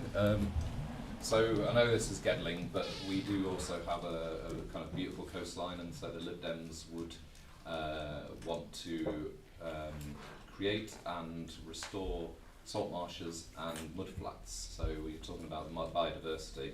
That's kind of a big thing. We're going to have more wading birds and you know, another area to kind of walk around and enjoy. So, okay. Tom? Well, the question was about hedgerows. I agree. I think there's and front lawns. I think there should be a special circle of hell reserved for those who astroturf their front lawns. And you know, look, and I think hedgerows are part of what makes England England, isn't it? You know, you go to the continent and you don't, you know, the look of our landscape is quintessentially English. You can tell where, you know, you can tell that you're home, you know, in part because of our hedgerows. They're part, not only a part of the biodiversity, part of our natural heritage. I think they're part of, in some ways, and part of our cultural heritage as well, and certainly they are something that need to be protected and cherished. Thank you. Right, we have one more formal question, and then there will be time for questions from the floor, and I recall that you have one. Okay. Do you think that our current political system, which prioritises the short term up to the next general election over the long term, is capable of responding appropriately to the existential challenges of the climate crisis?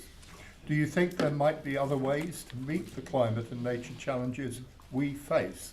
And I'll take you 1 to 5, so Tad first. Right, well, no, probably not. I think we do need electoral reform. We do need PR, like the gentleman said. We do seem to have prioritised this in recent years, like Brexit, which have taken up enormous times, I'm sure, in Parliament, that we could have spent discussing climate change and diversity and important things. I don't know what the effort with Brexit has got us, apart from a slightly more stagnant economy. It's not been great. So yeah, we do need political reform. It's not just about the House of Commons. The House of Lords should be elected, shouldn't have appointments. And yeah, that should make some, hopefully, if we can reform the House of Lords. I mean, one of the Lib Dem plans was to put politicians in, I know you might not like politicians, but to put them in for longer, so they can make these decisions in the interests of the country in the long term, without fear of having to be kicked out in time. Thank you. Thank you, Tom. Tom? it's a phrase, I think it may have been attributed to Churchill, but I may be wrong on that, you know, democracy is the worst form of government except for all the others. And yeah, it is sometimes a criticism of decision making, that sometimes it is short-termist. But I think what we've seen is that there is a capacity for government to make long-term decisions, and I said at the outset of my remarks earlier about legislating for for net zero by 2050, which locks governments in place to make those long-term decisions. We've seen, for example, in the Plan for Water, which is a long-term programme to clean up our waterways by 2050. These are long-term plans which government can legislate for, and in doing so make it more difficult for future governments to repeal. But look, it does require governments who are able to make tough decisions and able to make difficult decisions. And we spoke about Brexit. Actually, what I think one of the consequences of Brexit is that we can't blame sort of European regulation. We can't blame other people for our issues that we face. You put your politicians to make decisions at general elections, and then you have to hold them to account after a period of time. And sometimes politicians get it right, and sometimes politicians get it wrong. But I think it is the best system that we've got, and I worry that if we do not have a kind of democratic system which is making these kinds of decisions, that we don't necessarily get the buy-in from the people that we need to make the difficult decisions that we do need to do to get to net zero and to improve our environment. Thank you, Tom. Mike. Well, the system isn't working. Keir Starmer said if he's elected as the Prime Minister that we need a decade of national renewal, but a decade won't even be enough to tackle this issue. So far we are behind as a country. So far the world is behind on the gravest challenge facing this world that we have ever seen. But I'll tell you what else doesn't help. A lack of stability from the national government. I'm afraid to say to you, Tom, that 5 Prime Ministers in the last 6 years has provided instability on this issue. I've lost count of the number of Chancellors we've had over the last 6 years in this government, chopping and changing, and a government that all too often has seemed to be looking to the self-interest rather than the national interest. And the only way that this issue around climate change will be tackled is by a government that once again is willing to step up and step in and lead the world. Remember the last Labour government. For all the mistakes that were made, leading on the Kyoto Agreement, being the first country in the world to have a Climate Change Act, now committing to be the first government in the Western world to have clean power by 2030.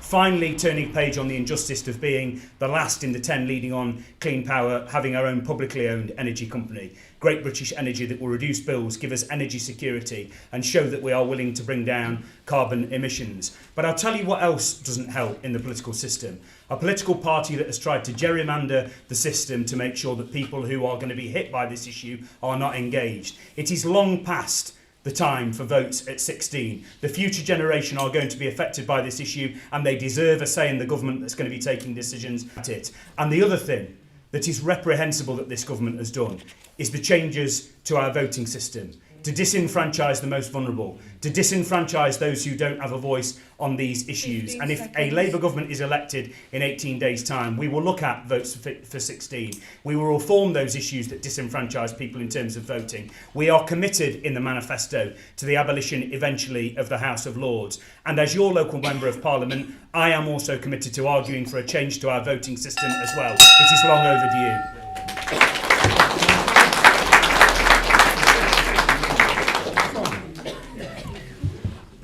So my answers are going to be a lot shorter than those answers. It's perfectly obvious that can you trust governments to manage things as important as climate change? The answer to that is no, you can't. Because the Conservative government of the last 10, 14 years, absolute classic example of how many times have they changed their mind on HS2, zero. Every time there's a problem, which there'll be problems in this sort of thing because it's a mammoth task. The first thing they do is throw the towel in and change the rules. Nobody knows where they are. So the answer to and I wouldn't trust any other party as well, you know, because they're going to have exactly the same reasons to change their mind. I think it's so important, it needs to be enshrined in law. You're going down a certain direction, it will cost a lot of money, it might not cost as much as you think, but this is where we're going, and the ability for the politicians to change their mind after 4, 5, 6, 7, 8 years should be taken away. It's far too important. It should be enshrined in law. This is what we're going to do, this is how we're going to do it, and that's the end of it. Dominic. Well, I mean, like Todd, I think that the system isn't working. First past the post disenfranchises a lot of people per year, in the millions. I think, like the gentleman at the back said, that PR is a much preferable system. It encourages cooperation, long-termism rather than short-termism. I mean, of course, Labour and Conservative defend it is because it provides them with massive majorities. And it means that they can go through their entire term of government with no scrutiny, right? And Tom, you mentioned about how MPs can be held accountable, but has anyone heard of someone called Grayling, the Justice Sec? He privatised the probation service to massive harm to millions of people, and he got re-elected next time. He got put in a safe seat. Yeah. So yeah. Sorry. Goodbye. You haven't quite heard the last of the candidates. We have an opportunity for questions from the floor. There's a lady with the blue headscarf, and there's a lady in the front here in the purple top. But I'll take the blue headscarf first, please. Right, so just thinking about climate change and how climate change is a global issue. I, like Tad, I do have a scientific background, got a PhD in biotechnology. I do look at the work of a lot of climate scientists. There are some really good, there's a lot of good work being done. There's a lot of solutions out there that we could be investing in, but it requires global solutions. It's not just about England doing what England does. We have to be reaching out and working with partners in the global south to ensure that we meet the crisis. In this, where our focus seems to be on warfare, and that's only going to get worse as the climate changes and bigger sections of the globe become unlivable. How do we ensure global cooperation? Where is that coming from? I don't hear anything about how we're working with the global south to deal with these situations.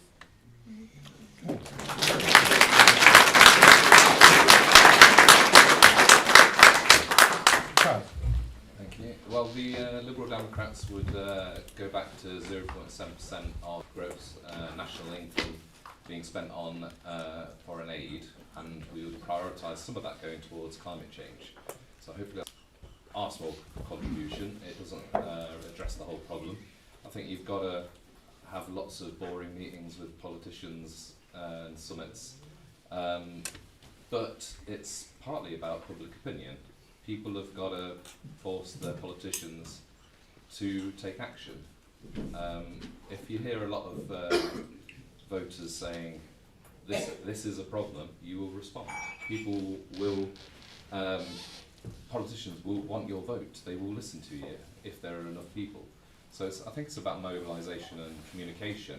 I think when you frame it in a sense that it's a global issue, it's quite easy for people to ignore, because that's everyone's problem and therefore not mine, or that other country's problem. They're polluting a lot more. America pollutes a lot more than the UK and Europe.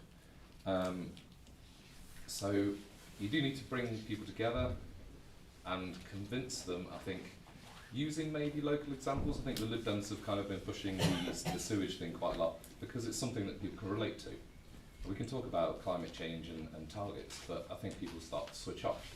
As you're talking about sewage, poo in the water, people listen. You know, my wife goes outdoor swimming with her colleagues quite often, and you know, they pick quite carefully where they go. If you want any tips, Derbyshire, there's a lovely place. Talk to me later. Thanks. Tom? Well, you're absolutely right. I mean, this is, you know, we can sometimes be at risk of being a little bit insular on this. This is, you know, we talk about global warming. It is a global issue, and we need to show leadership on this issue. I think we have shown leadership on this issue. We've led COP summits. We are, I think, fortunate in being a country that does exert a lot of soft power. We can go into the international arena and lead by example, which we can do, and then we can make the case to other countries to encourage them to follow our lead on that, in concert with our other Western allies. But that is a challenge, you know, and that's the challenge. And you know, there are broader issues that we're facing. You know, we take the rise of China, for instance, which is, you know, a country where we need to bring them into this argument to make sure, you know, that they're coming around to our way of thinking on this issue. But they are simultaneously a threat on many other issues. A very big threat to this country. The possibility of war with China, I think, is in the next decade is not inconceivable. So, you know, how we manage this on the world stage, you know, with countries which are sometimes, you know, aggressive and working against our interests, but to bring them into the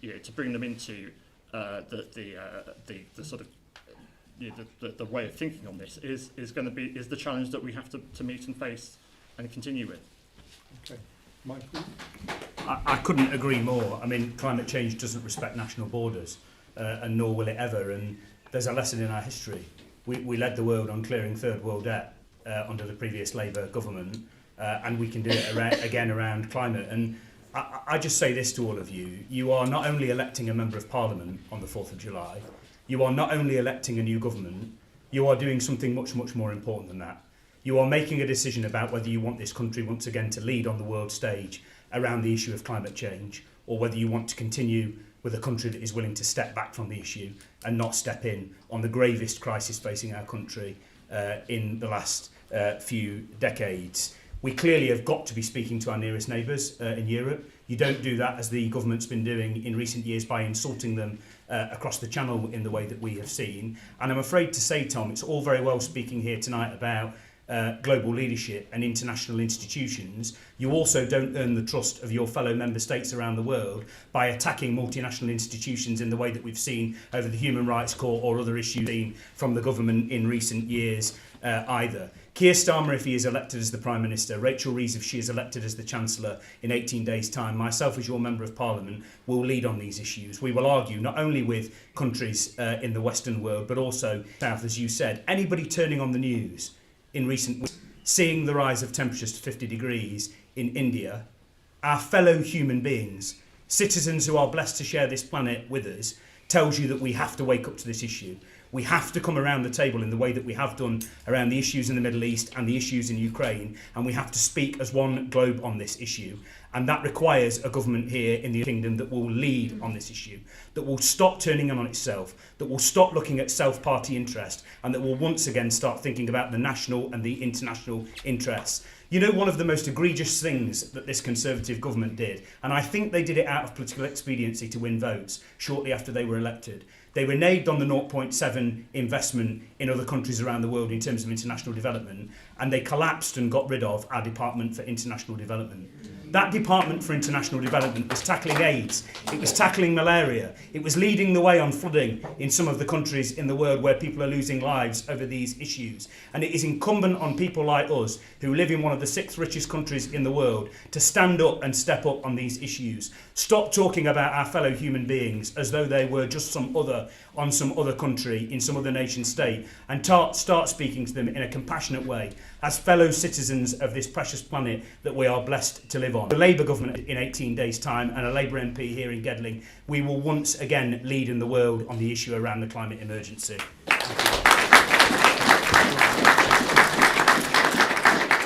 We're running quite tight for for time, does either of you want to say anything? You will get your 1 minute candidate debrief. Yeah, I'll just do a very quick thing, just on this topic. So around the idea of cooperation with the world, I'd like to just focus on two things, and that's immigration and the grid. So in terms of immigration, Michael, you covered it quite well in terms of we're all citizens of this planet. We should kind of end the hostile culture around immigration. Like they're coming here for a reason. They're coming here for a reason. There's climate immigrants coming from some of the hottest places in the world, and so we should welcome them, help them, whatever. Second, the grid. Again, I'm not a scientist or an engineer, but part of the Green Party manifesto is to upgrade our grid to kind of integrate it with Europe. So say if we're producing an excess of energy, we can then export it to Europe. And likewise, if we're running in a deficit of energy, we can import from Europe. Yeah, sorry.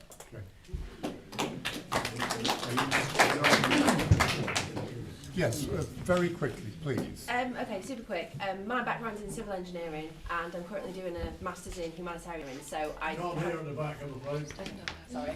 My background's in civil engineering, and I'm currently doing a master's in humanitarian engineering. Very interested in flooding. I live in Colic as well, so obviously we saw the storm in January. The area manager for the Trent catchment said we can't build our way out of climate change. What he was talking about building more flood defences.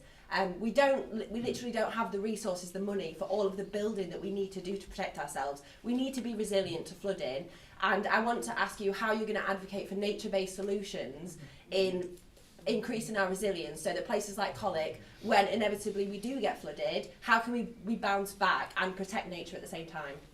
Okay, thank you. Quick responses, please. Anybody? Yes, Simon. Sorry, it's back to farming again.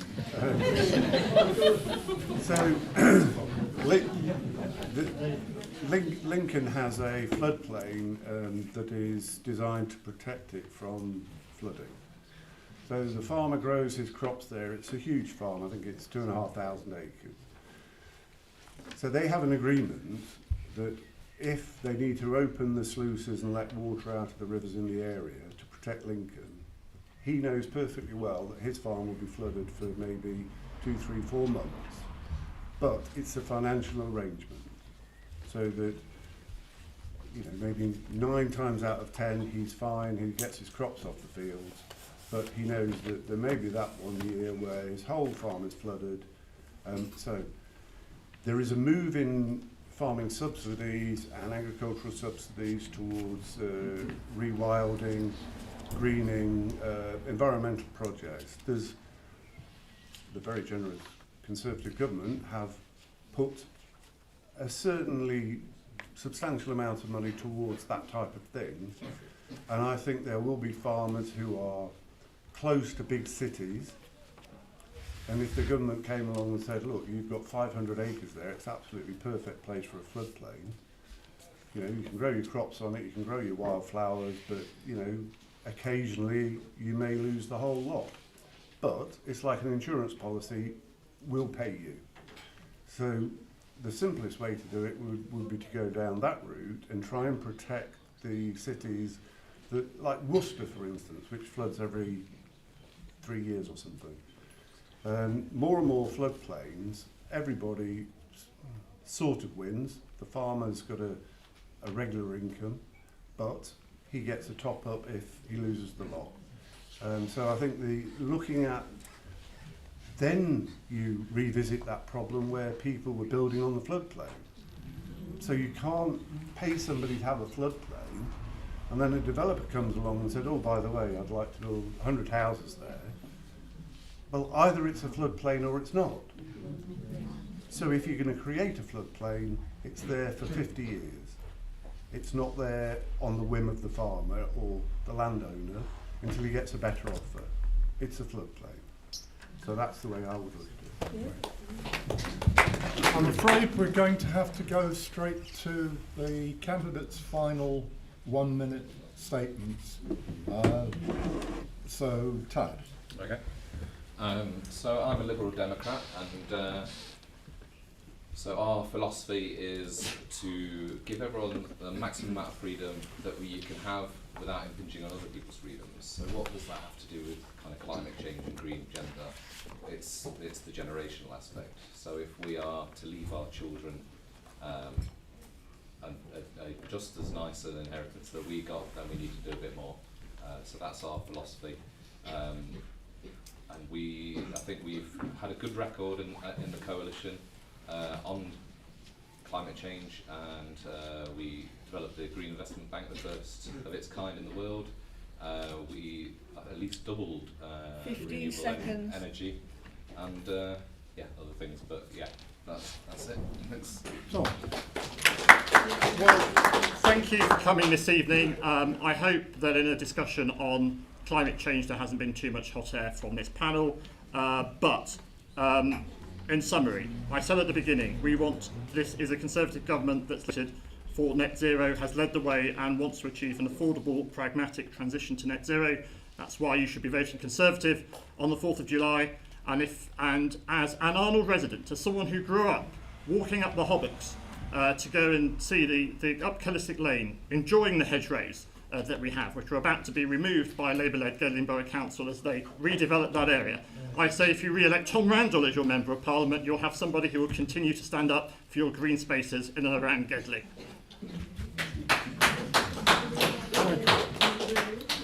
2023 was the hottest year on record, and I was driving here tonight from my home in Red Hill, and I thought about Amy and Ella Meek, two outstanding climate leaders, two young girls who went to school here in Gedling, who have set out a single-minded mission to remove single-use plastics, not just from the community here in Gedling, not just from the United Kingdom, but around the world. And who is anybody, either in this community or across the country, to tell them they shouldn't have that dream, they shouldn't have that ambition? And I drove here tonight thinking about Amy and Ella. If you elect me as your Member of Parliament, we will turn a page on the 14 years of climate delay, climate denial, a government that's been more interested in self-interest than tackling the biggest issue facing our planet. And let me just say this to you, Mr. Randall. You've only been here 4 years arguing for Gedling constituency. Some of us have lived here our entire life, arguing and delivering on these issues for the last 37 years. And if I'm fortunate enough to be elected as your Member of Parliament, I'll continue doing that for you tooth and every day of the week.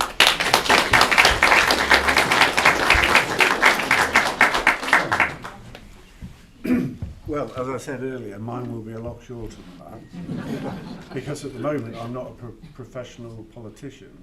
What was that? You said no, you're a farmer. So what I would say is, I've got to confess, I voted Conservative every time since I'd ever voted. So you'd say, well, you know, why would you suddenly go down the route of reform? Well, because we've had the worst government since Anthony Eden's and the Suez crisis. And I mean that. It is literally must be the worst government in the last 70 years. Now, I think we've got to get away from all this figures, you know, anybody can stand up here and blind you with facts that they read that afternoon. What we need is common sense government, and to use your ears a little bit more and not talk.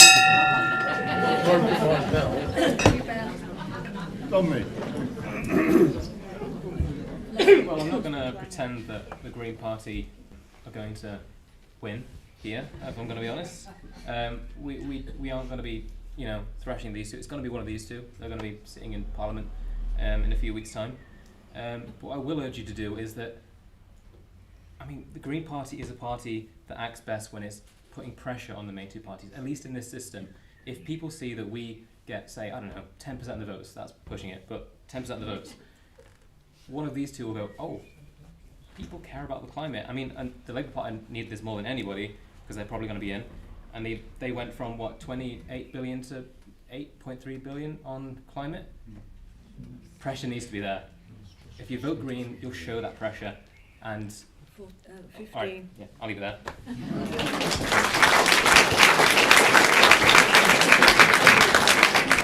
Well, thank you to all 5 candidates. I think you've acquitted yourselves well. Thank you to everybody in the audience here. You've been of good humour, and that wasn't necessarily a given. There will be another chance to see these guys in action on Thursday of this week at 8 o'clock. There's a general hustings event at St Paul's Church in Daybrook, which is on Church Drive, I think. It fronts onto Mansfield Road, not far from the Premier Inn. Do you need an invitation to go to that, or do you just turn up? I think they prefer you to sign up. Right. I'm not quite sure how you go about that, but that would be the sort of venue where people's very hard thought beliefs about Brit or whatever, that you've been very polite about not expressing tonight, despite the fact I'm sure that there are those feelings very strongly held in this room tonight. Thank you all. Thank you to the team. You've been absolutely bloody brilliant.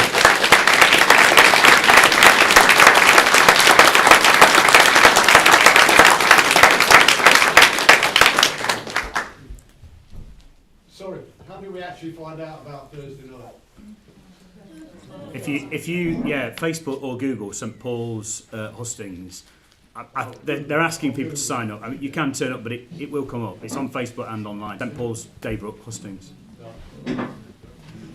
We've got a clipboard, a green clipboard. Oh, sorry. If people want to sign up for more contact information as they go out, we'll be taking email addresses. Sally, what are you telling me?